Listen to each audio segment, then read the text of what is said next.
Bonjour, bonjour tout le monde, comment allez-vous? Long week-end, on profite.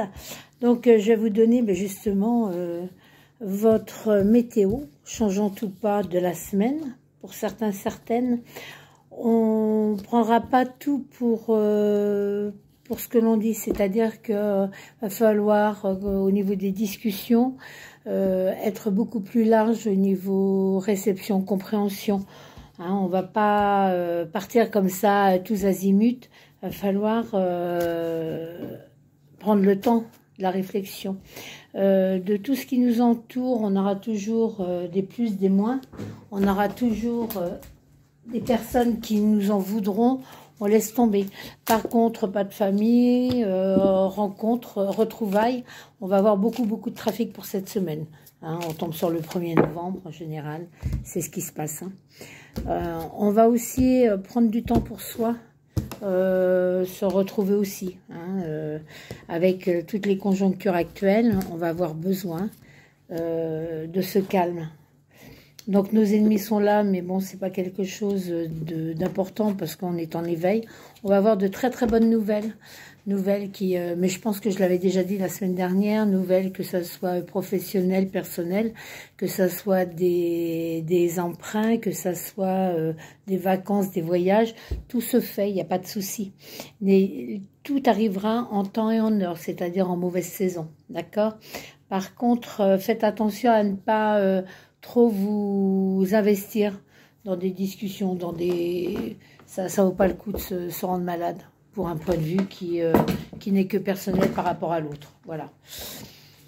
Donc, mais c'est pas une semaine qui va être fulgurante professionnellement parlant. Normalement, c'est une semaine de vacances. Donc, on profite du temps. Quoi, et puis, c'est tout. On vit l'instant présent. On vit l'instant présent.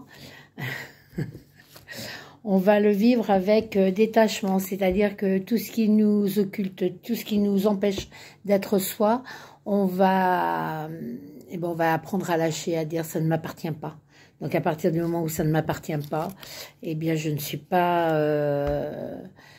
responsable de tout. D'accord?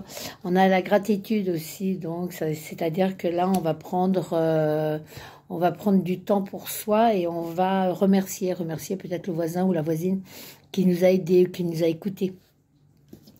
Et puis cette tristesse, bien ce sont des choses qui remontent à la surface, des deuils, des séparations, des silences. Donc ça aussi, faut les enlever de son cœur, surtout pour pas l'abîmer. Et il faut surtout le laisser aller parce qu'il a d'autres choses à faire. Cette tristesse a d'autres choses à faire et elle nous appartient pas. On met des pansements, on met de la douceur et de l'amour sur ce qui nous peine énormément au cœur. Donc, allez-y, mettez de la crème. Hein. Pensez quand même que ce n'est pas que du négatif. Cette tristesse vous permet aussi de faire du nettoyage. Et ce nettoyage vous laissera de la place pour autre chose. Donc, il n'y a rien de négatif en soi. C'est une semaine pour soi. C'est une semaine où on va retrouver peut-être les siens. Et c'est bien parce que c'est la période de se retrouver en famille. Et puis de faire un bilan de tout ce que l'on a fait jusqu'à maintenant. Donc, profitez bien de cette semaine. Je pense à vous. Si vous avez besoin d'un rendez-vous, je suis là. Et profitez de l'instant présent et de vos proches. À très vite. Merci de votre confiance. Au revoir.